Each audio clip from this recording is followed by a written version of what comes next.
gentlemen, welcome back. I am your host, Chris Crenshaw, and we are live from the 704 once again for episode 91 of the 815 Exchange. And well, I have been MIA. I had, of course, and I appreciate the well wishes. Of course, it was an easy week last week for personal reasons and also some other stuff going on. So it was just a lot. So not a lot of reaction videos for those that are there for the reaction videos. I apologize. I'll probably try to drop one today, depending on time. And depending on whether or not I have class. For those of us in college, I know it's been LDOC recently. I think our LDOC is either today or tomorrow. So we've made it to the end for my fellow juniors in college. We got one more after this, or if you're graduating in the summer, congratulations, or in the fall. Of course, you got that to look forward to. But like I said, a lot been going on, but I'm back. All right, I'm back. We're back on the couch, which looks like it's going to be around a lot more, and of course we'll talk about that as that comes. But let's talk about what's relevant, because we got another episode. We got another fantastic episode. I mean, every episode of the 815 Exchange is, fantastic. But today's episode is it's another special one. It's another special one. A lot happened. The NFL draft, NHL playoffs kicked off, and we'll talk about that in the round off. Well, it's about to kick off tonight. Bruins, Hurricanes. Shout out to my Hurricanes. Let's see. NFL draft, NHL playoffs, NBA playoffs. A lot happening in combat sports. We open up with that, and we also had Champions League and plenty to talk about with the album of the year candidate in entertainment. So plenty. And I need plenty to talk about. If you want to skip ahead to any one of those topics, as always, it's what I always say in these intros. The description has everything you want, everything you need, everything you desire. You will find timestamps to each section of this podcast, of this web show, in the description, as well as my social media. So if you want to follow me on Twitter, you want to follow me on IG or Snap or TikTok, whatever it is, feel free to do that below. And as always, remember to like, share, and subscribe if you guys are enjoying the content. The love is much so appreciated. So with that said, what do we always start? Well, the thing is, we got both topics that we usually start off with in Champions League and combat sports. But I'm gonna let combat sports take precedent, because my goodness, what a week. What a weekend it was in combat sports, because Saturday was a movie. I talked about this on TikTok. There were little predictions. I talked about it last week in episode 9, even though I probably should have done that in the roundup. But nonetheless, we're here. All right, we're here.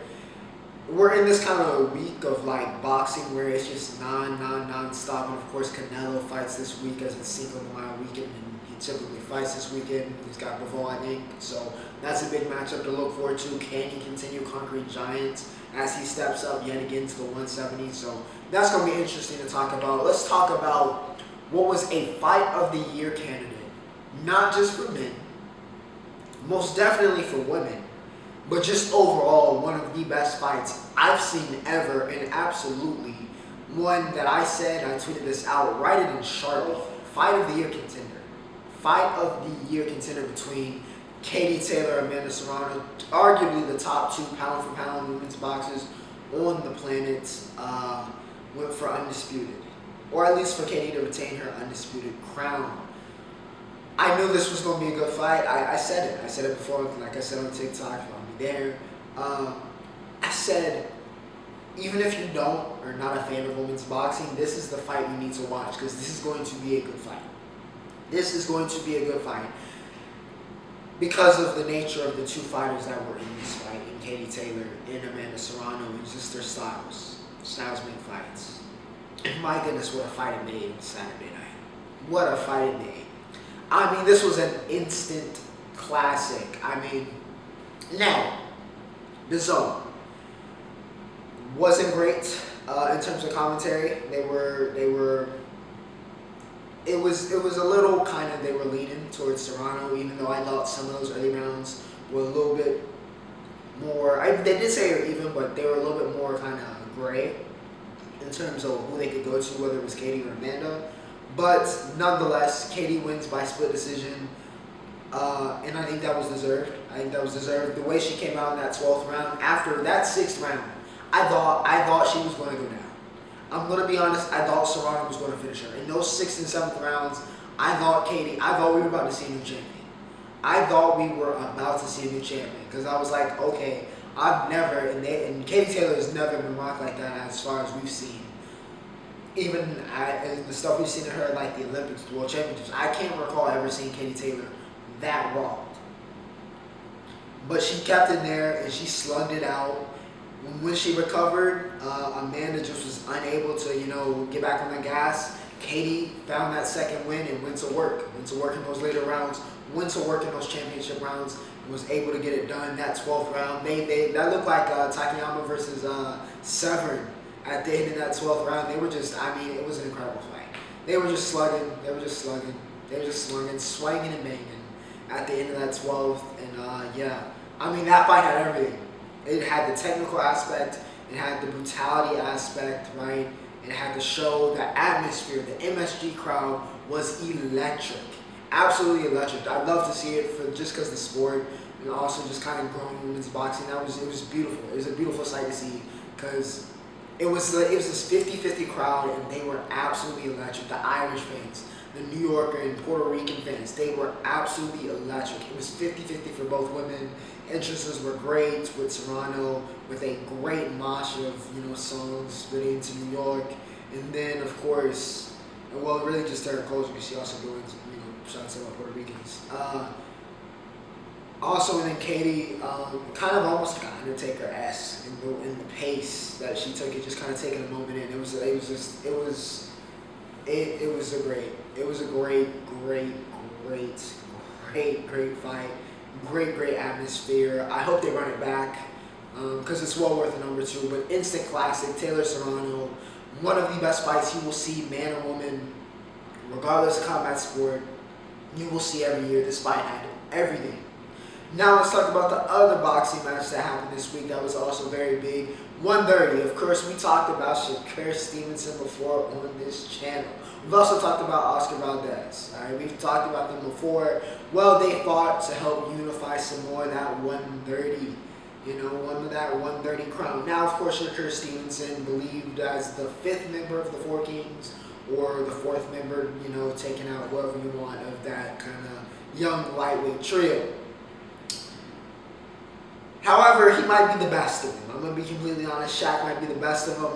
He dispatched Oscar Valdez, and it wasn't particularly close. Now, Valdez is a hell of a fighter. As you remember, 2 years ago, he gained his title by a vicious knockout of Miguel Berchelt, who has never been the same since that knockout.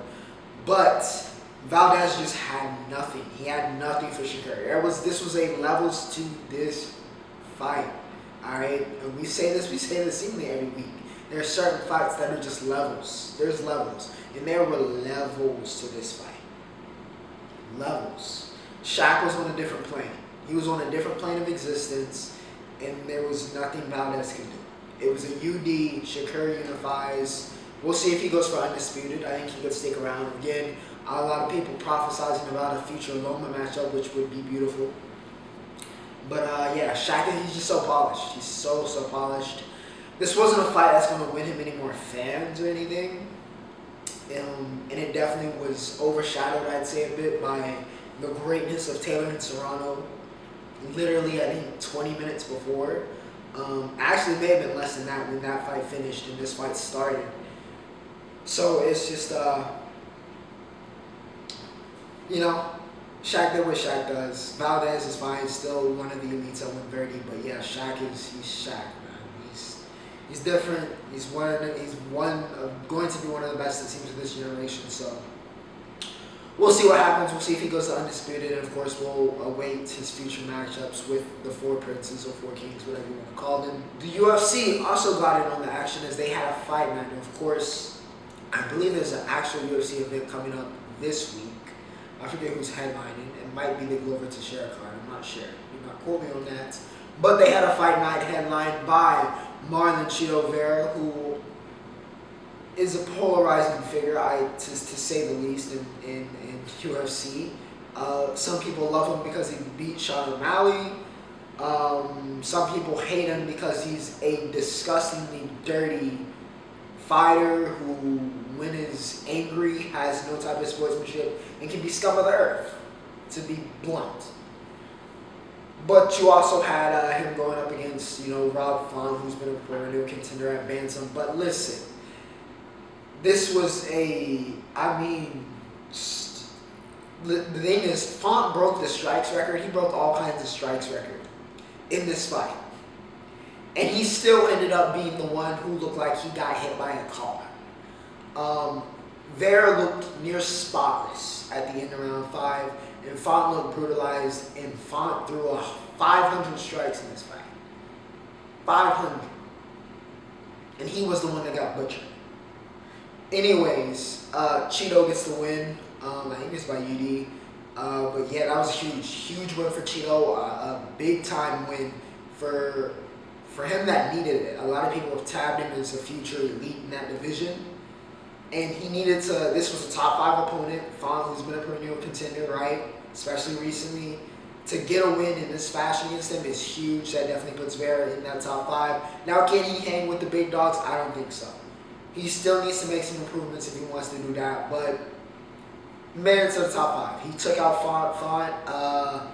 Don't know where he really goes from here. It's not all his loss, but he's going to need some building back up. See if he's, this is a type of fight that can take a lot out of a fighter, take some years off of a fighter. So we'll see what happens there. But yeah, Chito absolutely butchers Font. And yeah, we'll see what happens next week in the UFC, as I believe we have a full UFC event. Now moving over to the other thing that we usually use to start this show off, and that is the Champions League. And we'll also talk a little bit just kind of overall with soccer, because that has something to do that applies with this first team. All right, this first team. Manchester City, Real Madrid, instant. I might just name this episode Instant Classic, because this was an instant classic Champions League tie. In the first leg here with Man City and Real Madrid, Man City gets the win 4-3. KDB was brilliant. Phil Foden was brilliant. Bernardo Silva and Gabriel Jesus also filled up the rest of the card and get those 4 goals. Karim Benzema is winning the Ballon d'Or. He's winning the Ballon d'Or. Now, I will say, and I will stick by saying, Kylian Mbappe is the best player in the world. He once again this past weekend carried that corpse that is PSG, and then PSG crapped the bed, but it doesn't matter. They already won the league. But my goodness, Benz has to win. I mean, especially if France wins the World Cup, I would think with this Champions League run, he has to. I mean, very likely has to be the favorite to win the Ballon d'Or. Absolutely. He is having a career year at this age, which is insane. I think he's at 14 goals in the Champions League, which was him 3 off of Cristiano's, record. So, I mean, it's just been an insane year for Benz. He gets the brace in this game. Him and Vinny have been just phenomenal. Vinny gets the other goal for Real Madrid in this game. It was a classic, all right? This game was back and forth. Every time it looked like Man City had put this game away, Real Madrid would not go away. They just would not die. They were like, it was incredible. It was incredible to see the heart, to see the resilience of this Real Madrid team. No matter, what circumstances, no matter how bad it looked at the current moment, they kept resolve and they fought back. Second leg, we know both of these teams can score. All right, we know both of them can score. We know Man City can put it on the board with their attacking talent. We know Benz and Vinny can put it. Roddy, we know they can put it on. All right. The defense has to show up for both teams. For Man City to hold the fort, and Real Madrid just needs to play better defense in general, because they got carved up by Man City in this first leg, and that's why they lost. Because, scoring 3 goals, Benz has a, brace. That should be easy pickings for Real Madrid, but the defense was not there for either team, and that's going to be big in the second leg. I don't expect the team to park the bus, because that would just be kind of reckless. Neither team should sit on the laurels. Real Madrid, because, of course, they got to score 2 to win. Man City, because Real Madrid will not die. And if you play cautious and you play passive, they will make you pay. No matter how good, no matter how talented you are, that is just the mentality of this Real Madrid team. One of the best mentalities I've seen of any team in Europe, and a big reason why a lot of people have them tabbed to, win, even though they're down, win this second leg. But it should be a good one. I think these are arguably the 2 best teams left. I mean, I know Liverpool's still here, but there's a good argument that these are arguably the two best teams left here in the Champions League of the four. So, yeah, should be a good second leg. Liverpool takes out Villarreal 2-0. An own goal, I mean, that's going to be a killer. Especially, I mean, the margin of the margin of failure for Villarreal, the margin of mistakes they can make is very, very small. It's very small in a game against Liverpool, just in general, but especially here in the Champions League. Made a mistake, and then, of course, Sadio Mane makes him pay a little bit later, and they're down 2-0. Not impossible. Crazier has happened, but it's going to be a tough one. It's going to be a very tough one for Cinderella and Villarreal. Liverpool has just been so good, so good. And this generation with Liverpool has experience. They've won the Champions League before, right? That core has been there, done that. Klopp, been there, done that. They have been in this situation many times over. So this is nothing for them. This is nothing for them. So it'll be interesting to see if Villarreal can get back into it, but I wouldn't bet on it. Liverpool takes the first leg. Now to kick it over to entertainment and my. Like I said in the intro, we had an album of the year candidate. Of course, Pluto, Hendrix, The Wizard, whatever you want to call it, my Future dropped I Never Liked You, and aptly named with that cover art, I Never Liked You. And my goodness, I mean, there was no skips on this album, alright? There was no skips on this album. When I was going through and making my notes for the show and trying to pick out the standout tracks, I literally could have done a random draw and just grabbed certain tracks from this and put it on here, and it would work as a standout track. This album was phenomenal. One of the best albums of the year, and definitely one of my favorite albums of the year. This is getting a very, very, very high rating. Alright, we're 9+. We're in the 9+ territory. This was an album of the year contender, okay? The intro. We started off from the jump. The 3-song run. I could really say the 14-song run. But the 3-song run of 7:12 p.m. I'm That and Keep It Burning. Featuring he got Kanye to rap on this album. He got Ye to rap. Actually rap. I was in disbelief. I was in disbelief. And then the Drake tracks came through. Wait For You is doing great numbers, by the way. That might end up being going number 1 on Billboard. I'm not gonna lie. Yeah, Tim's with the Tim sample. Then Drake came in, got me all up in my feelings. Even though this song, the album was toxic. Now it was toxic, alright. It was toxic. It boosted my ear. Did its job. But I also love that you had the moments of softer, right, with the song like Wait For You. Right, got me in my feelings, but you also had I'm On One, which also featured Drake, which once again made you feel invincible, and that is what I wanted. That is exactly what I wanted from this album. I needed to feel with Future. I needed, more so than a worse day, I needed a Too Comfortable. That's what I needed.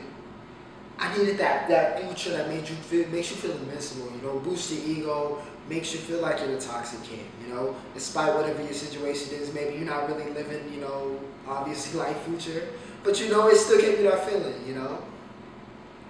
I'm not sure if I'm in that same batch, respectfully, but I still felt it, I still felt it, because my goodness, this man was preaching. Well, some of it, I can't say he was preaching on everything, some of it was super out of pocket. Of course, that The track, which I think was I Gassed It For a Nut, which lived up to its name. The whole album was fire. All right, the album was fire. I'm giving it a 9 points. We're gonna give it a 9.5. It wasn't. I'm not gonna give it a perfect 10. I'm not gonna give it a perfect 10 because there are certain things I can nitpick. But this was one of my favorite albums of the year. Absolutely, put that in pen, put that in marker, and one of the best albums I think you'll hear all year. Future, I Never Liked You. It was phenomenal, absolutely great. Shout out to Future because he murdered it. Moon Knight. We finally got to the trippiest episode of the year so far.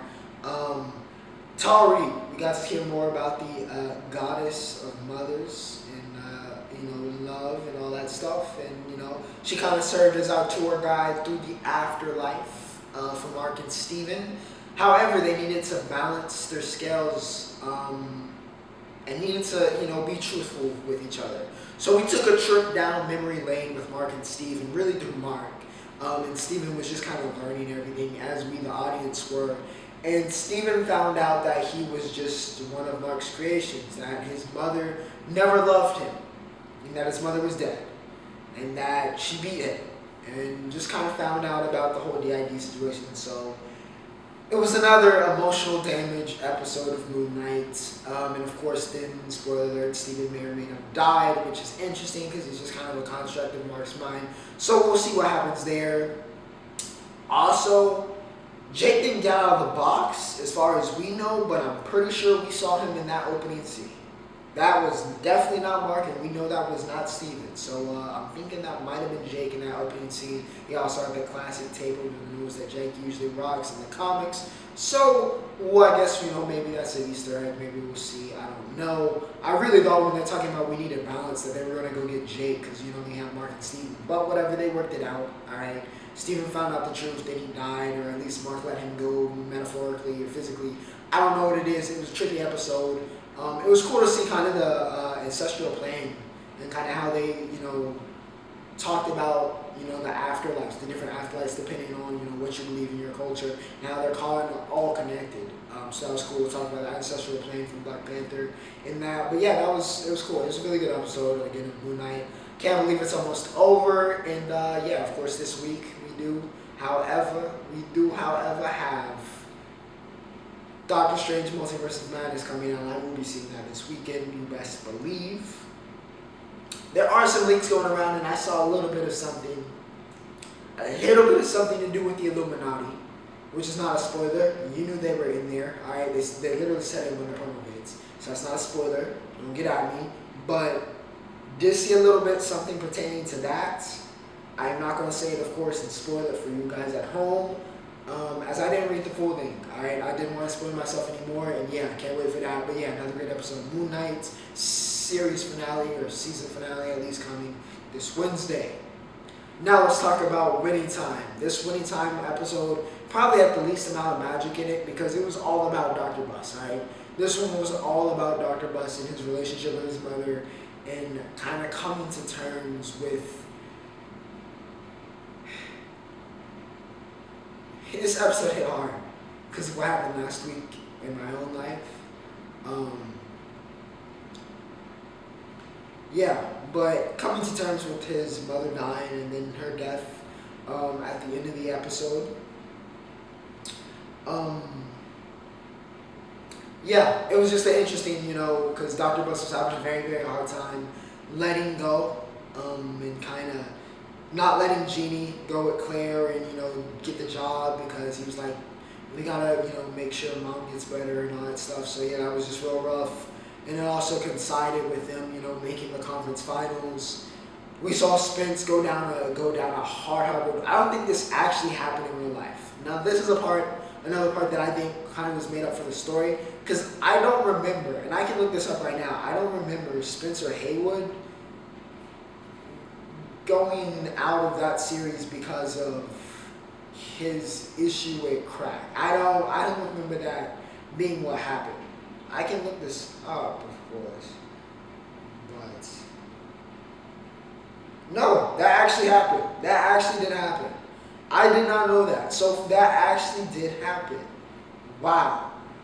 Haywood became addicted to cocaine. He was dismissed from the Lakers by then coach Paul Westhead during the 1980 finals for falling asleep during practice due to his addiction.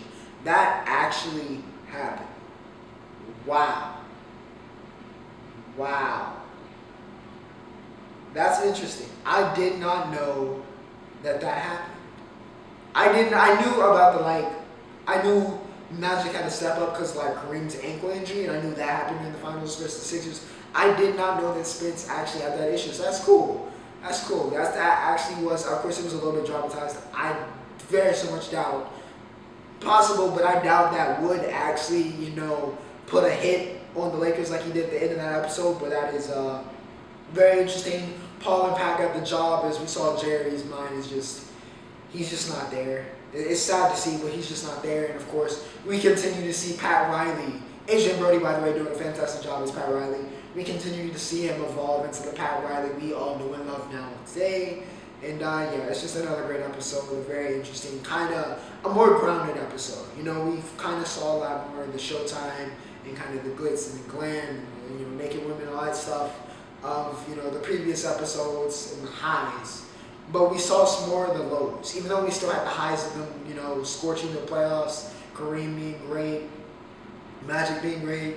We saw glimpses of that, but we also got low points with Dr. Bus and Spin. So, another good episode. Anytime, it's been a phenomenal show so far. Now let's head over to, we'll let the NBA main event. We'll go with the NFL draft. Yes, ladies and gentlemen, the NFL draft was, of course, this weekend. As a Cowboys fan, I said this to my boy, like everybody that asked me, I don't know how to feel about our draft, okay? I don't. I hope it was a good draft, but I cannot say for sure that it was a good draft. So we'll kind of see, all right? We'll see, and we'll see what happens, and we'll see if it works out, because I personally do not know. It was an interesting one. The Jaguars picked Trayvon Walker first, which may or may not work out.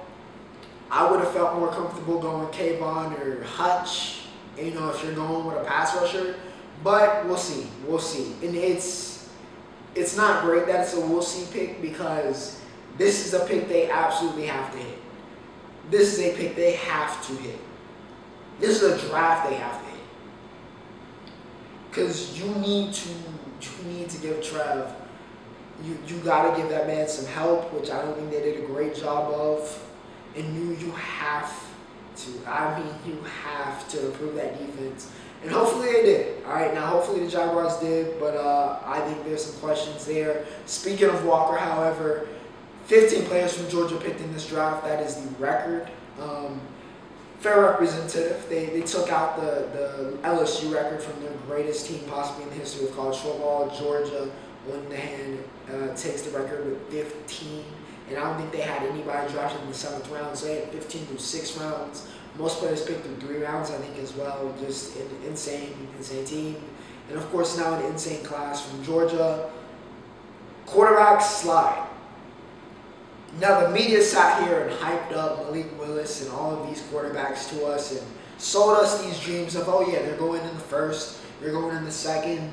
When really, like I've been saying the whole year, I said the whole year, they're not that good.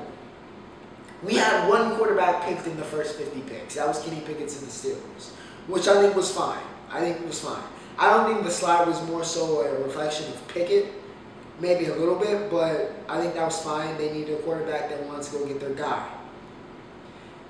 I think it also could be a thing of people had Pickett here, and then they had everybody else. That's also very possible. Pickett may have been the top guy, and then everybody, and I think it was a little bit of nobody wants to make that first move because they all had the quarterbacks kind of ranked in a similar spot, and they could get better value everywhere else. And, until somebody forces the issue with quarterback, no need to pick it. No pun intended. But yes, the quarterback slide, the second quarterback selected was Ritter to the Falcons, who got Drake London, which I think was a fine pick. Now, I know some people were upset about that one, but I get it. Y'all didn't see Drake London play because USC was garbage and they're on the West Coast. I get it. Don't worry about the separation. He's a great route runner. He is, once again, the best jump ball, and that's what he's known for, but he can get it done everywhere else. All right, Drake London is a stud, well worthy of being wide receiver 1 if he is wide receiver 1. He was picked wide receiver 1 at the very least. He's well worthy. I think it was a great pick. We'll see what Mariota and, of course, if Ritter can develop, but I like that situation. Ritter doesn't have to play immediately. He can learn behind Mariota and, hopefully develop and become maybe a quarterback. He's got a lot of upside. But, the quarterback slide, it was no surprise to me. Their actual value was reflected in this draft. Malik Willis was a 3rd-round guy. That was fair value for him. Sam Howell went a lot lower than I thought he would have, but went the 5th, went to the Washington Commanders. That could be a good pick for them. I think he was a little bit underrated. I dare say he lost a lot of weapons. His offensive line wasn't great this year. I think that contributed to why he was down a little bit. And I say that not as a UNC fan. So, yeah, credit to Howell. But, yeah, the quarterback slide, that was a big story. The Jets bodied the draft. I would say the Jets and the Ravens were my two winners. The Jets got Sauce Gardner, Garrett Wilson, Breece Hall, Jermaine Johnson, and Jeremy Rucker. I mean, that's perfect. That's a perfect draft. Lockdown corner, arguably wide receiver 1, a great pass rusher, a running back that could start for you guys in Breece Hall. And Rucker has a lot of upside. Of course, he was on that Ohio State team, had a lot of mouths to feed. Rucker has a lot of talent, was a 5-star, I think, coming out of high school. You saw some receiving talent at times. That's a phenomenal draft for the Jets. And that's even without the people I didn't name, right?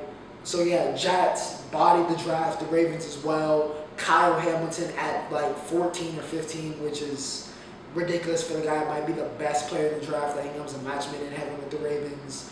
Tyler Linderbaum, who's a great center prospect. David Ajabo, if he can get healthy, putting him with Oweh could be something special with former high school teammates. Charlie Collier and Isaiah Likely, the 2 tight ends late. They love their tight ends in Baltimore, don't they? 3 tight ends now with Mark, Charlie, and Isaiah. Who needs receivers? They traded away Hollywood Brown to the Cardinals, so we'll see what happens there. But who needs receivers when you got every tight end in the world? Lamar wasn't too happy about that trade. We'll see what happens there. But Ravens bodied this draft. Bodied it. The Eagles got A.J. Brown in another trade. It was so many trades in this draft. I said it was going to be chaos. That was my prediction. It was, in fact, chaos. Eagles trade for A.J. Brown. Titans, why would you do that? I don't know. I was criticizing the Eagles for moving up and getting Jordan Davis after the run on receivers happened right before them, and they had to get Jordan Davis. Personally, because I think Jordan Davis is very overrated, not just because I'm a Cowboys fan. I've been saying that the whole year. Not that he's not a bad run stopper, but y'all expected him to be some type of superstar or anything. Dude is 6'6", 360, and is very athletic, and I think everybody fell in love with that, but the actual production on the field is just not there. He had no business even being in Bernard conversation. He had no business being in Barty conversation. Just had no business being in those conversations, being up for those awards, much less winning them.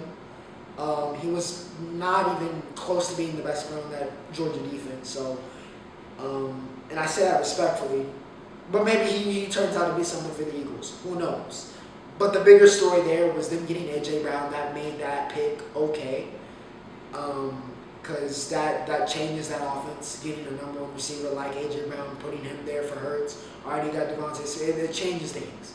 It changes things. The Giants, the Giants also getting Kayvon Thibodeau and Evan Neal. I think were also 2 great first-round picks. A lot of teams had some solid drafts, a lot of depth in this draft, even though maybe not as much, quarterback talent, which people usually associate with good drafts.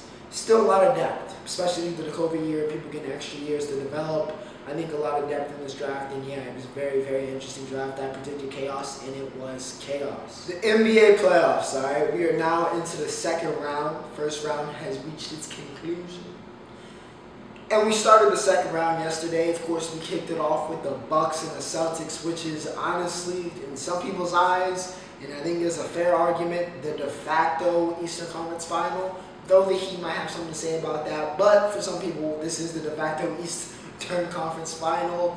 The Bucks made a statement in Game 1. I mean, they smoked the Celtics, 108-89. It wasn't that close. Giannis, listen. If you want to call him the best player in the world, I will not argue. I legitimately will not argue. I will not argue. Even though I have remained with LeBron as the best player, I will not argue. If you say Giannis is the best player in the world, I will not argue. If you say KD, I will argue. But I will not argue if you say Giannis. Because dude is just, he's unbelievable. A triple-double, I saw it coming. A triple-double in this game, he was perfect. 24, 13, and 12. It wasn't a perfect game like the one CP3 had in Game 6 against the Pelicans, by the way, which was ridiculous. 14 for 14, 4 for 4. 30 points, just a ridiculous game for CP3. And we'll talk about that a little bit later. But this was a perfect game for Giannis. By all intents and purposes, this was a perfect game. He couldn't have played any better. Jrue Holiday had 25, 9, and 5. Wasn't his most efficient day, but he did enough. However, the thing that Jrue is known for is that defense, and Milwaukee's defense, even without Middleton, was on point. It was on point. Boston shoots 33% from the field. It was the worst game I've seen the Celtics play in a very, very, very, very long time. And the Bucks, like I said, made a statement in Game 1. Giannis is going to be a problem. They're going to have to figure something out defensively. And, got to play better offensively. Absolutely have to play better offensively if the Celtics want to continue their momentum and get that back.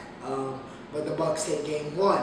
Game 1 in the West, Golden State versus Memphis. Of course, headlined by Ja versus Steph and the Splash Bros. But my.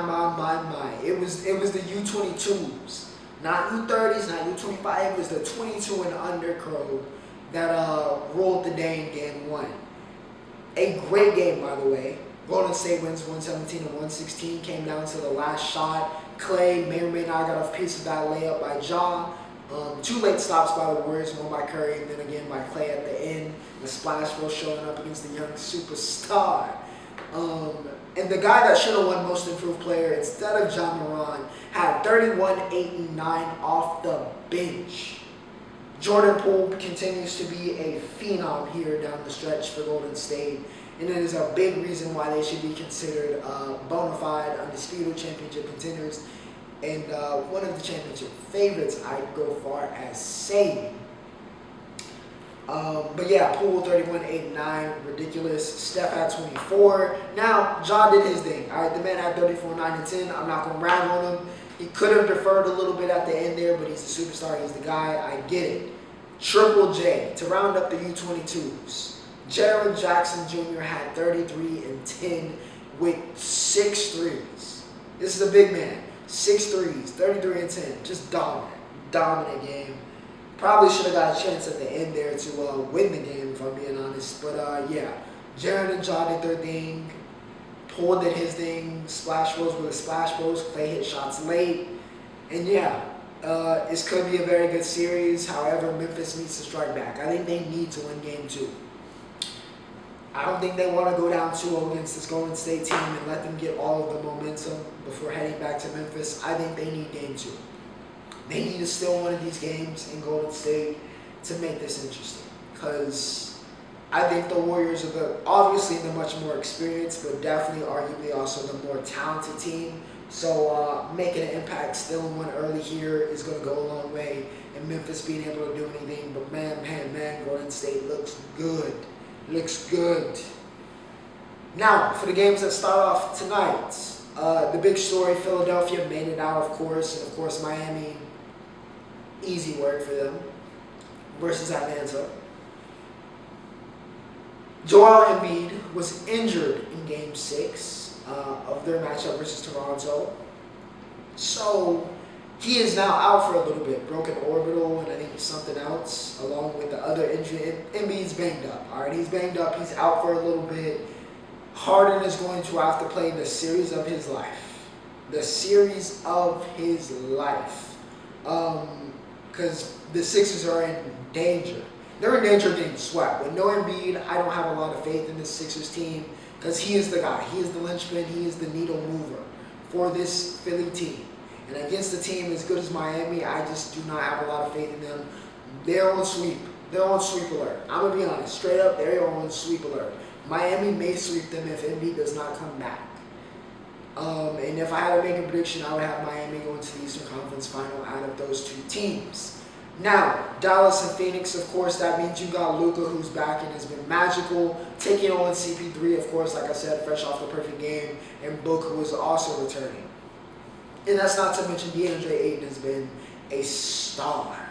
A star so far for the Suns. They got together. I actually think them getting tested by the Pelicans will be better for them in the long term.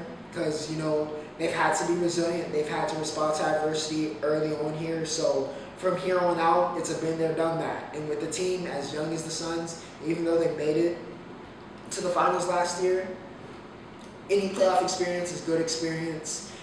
just being in that environment, getting used to that goes a long way. And I think that goes a long way for the Suns team.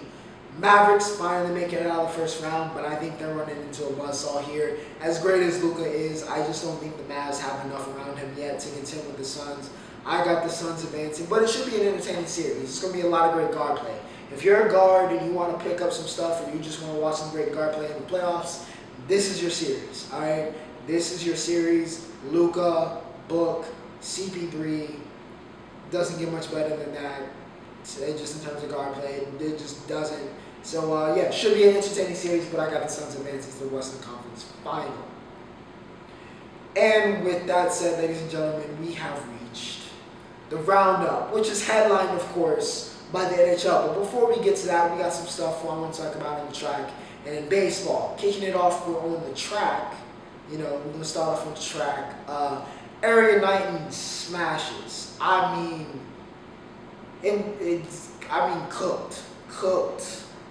Cooked the U20 200 meter record, once held by Usain Bolt, 1949 at 18 years old. Bar injury, this is the next fastest man in the world. I'm going to say it right now. He is a generational talent on the track. He was an Olympian at 17. Get used to him. God willing, he does not get injured because Knighton is a superstar. A superstar. 1949 is disgusting. It's disgusting. Number 4 all time. Number 1 time in the year. This year, just 18 years old. Running 1940, that makes no sense. The Yankees win 9 straight. After a slightly rough start, the Yankees are back. We back, got real comfortable. Judge is blasting off. Rizzo leads the league in home runs. It's been a good start. What can I say? What can I say? It's been a fun time to be a Yankees fan. It's been a good time to watch the team. It's been a good time seeing those notifications pop up on my phone with the Yankees winning. It's been a great time. Now, we had that disgusting act a week ago, but 9 straight. What can you say? Yankees on top. Mike Trout is back to doing Mike Trout things. Am I missing anything else? Not really. Shout out to Ben Joyce, though. College baseball threw 105 yesterday. It was 104. May have been 105. Fastest pitch in college history, I believe. So, yeah, shout out to Joyce, Tennessee, number 1 team in baseball right now in college baseball. Now let's talk about it. NHL. Of course, before we get to the playoffs, rounding things up, Connor McJesus wins the Art Ross. He was the points leader, 123. He's at 4 for his career already. 2 more in El Ty Howe for second all time.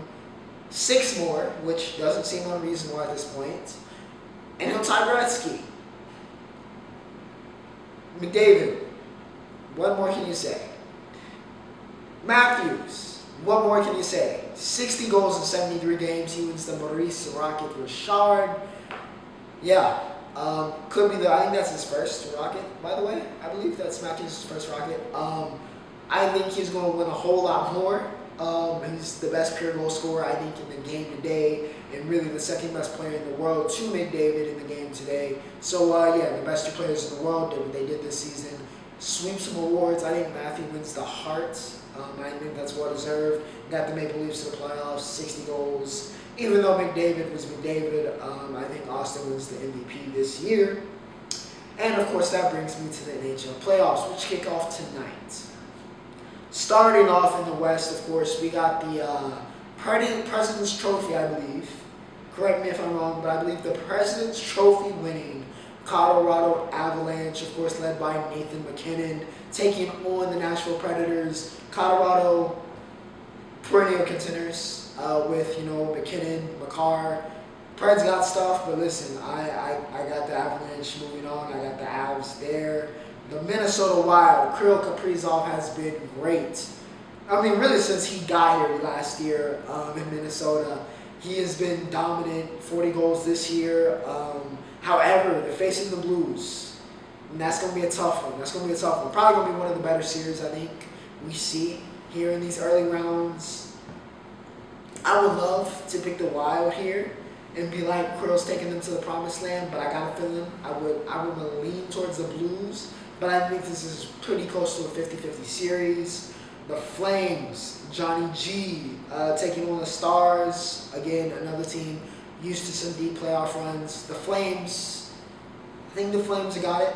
I go with the Flames here. Johnny G, he's been great. I mean, he's been great for a couple of years. Really kind of an underrated, I dare say, superstar in the league in terms of kind of acknowledgement. But yeah, shout out to Johnny G. I think the Flames got it here. And of course, McDavid and Draisaitl are back in the playoffs. They're taking on the Kings. Dustin Brown just retired. Shout out to Dustin Brown, legend in LA. And yeah, Edmonton. As much failure as y'all have had in the past, I think y'all can beat the LA Kings. I could be wrong, but I would like to think. I want to see, please. I just want to. It's like baseball. It's not as bad as the Angels yet, but I want to see McDavid and Draisaitl play in some meaningful, and I mean really meaningful playoff games in like the Western Conference Final, and maybe even the stand. I don't think y'all making it that far. Maybe y'all do, but play in some big games. I want to see the best players play in the big game. So I will take y'all over the Kings here in this first round. The Panthers. I mean, it's been great. It's been flying high for the Panthers. However,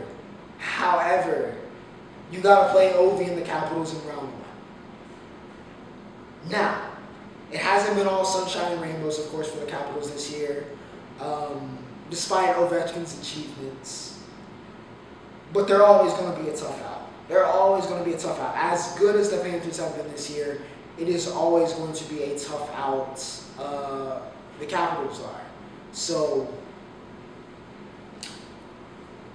I'm not sure. I'm going to go with the Panthers. I think they get it done, but I think this is going to be a very, very close series. Just because of the experience of this Capitals team, and of course Ovechkin is Ovechkin. One of the most, this is probably, besides of course my personal affiliation with the Bruins Hurricane series, this is my most interesting series. The Toronto Maple Leafs taking on the Tampa Bay Lightning. Alright, the Lightning are what, back-to-back? Back-to-back going for the three-peat here. Correct me if I'm wrong. Taking on the Maple Leafs in round one. We've got, I don't need a list. I do not need to list everybody from the Lightning. You know what it is. Cooch point. I don't need to do it. I don't need to do it. Masterclass, y'all know what it is. We've seen it 2 straight years now. You know what the game is. But now, can the Toronto Maple Leafs, the only team left for the first time in a while it seems, the only Toronto team left playing in the playoffs here as the Raptors are out, can they rise to the occasion and not fold in some meaningful games, in playoffs? Shout out to my boy TBC Productions. I know Johnny is going to be losing his mind throughout this series. But yeah, Matthews, hard candidate. Marner's been great. Is this the year that the Maple Leafs break through and they've got a hell of a test in round one? I'm not going to pick for this one. I'm not. Lord knows, similar to the Wild Blue series for me. Lord knows who's going to win that one. Lord knows who's going to win this one. As much as I could say the Maple Leafs with all the momentum that they could get this done, I could also see them folding. The Lightning been here, done that. We know they've got a hell of a team. We know they can show up in the playoffs. And, there's just that uncertainty with Toronto. So if I had to pick, I'd probably pick Tampa Bay, but I'm going to leave it 50-50. Hurricanes, Bruins, of course, I got to rock with the home team. I got to rock with my team. But I feel like we play the Bruins all the time in the playoffs. I feel like we've played them so much. But, yeah. Should be a good series. Always is versus the Bruins. Of course, they got a lot of talent. McAvoy, DeBrusque, so on and so forth. We got a host that. So, should be a good series. Hurricanes have been great recently. Just kind of great over this past era. We've gotten with Aho and, everybody's coming. So, it's been riding high. But we'll see if we can get it done this year. Rangers, of course, they took that launch. A lot of questions about Laffy and Kako, but it didn't matter. Chris Kreider was a monster this year, and the Rangers took that jump, even without King Henrik.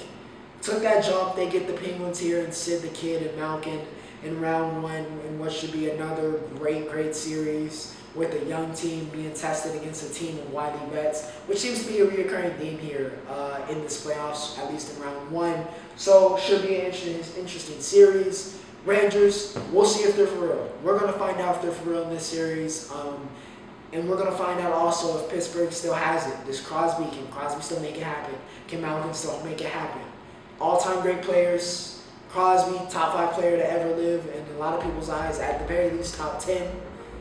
Can he still rise to the occasion? Is Sid still the kid? We'll find that out and more in what should be a very, very good and very interesting NHL playoffs. But without further ado, ladies and gentlemen, I hope you guys have enjoyed. Episode 91 has come to a close. As always, remember to like, share, and subscribe if you did enjoy the content. And yeah, packed week. We'll have plenty to talk about with Doctor Strange, the UFC event, Canelo vs. Bivol, and everything else happening in the playoffs and the NHL and NBA. So plenty to talk about next week. But for now, episode 92, Ocho, signing off.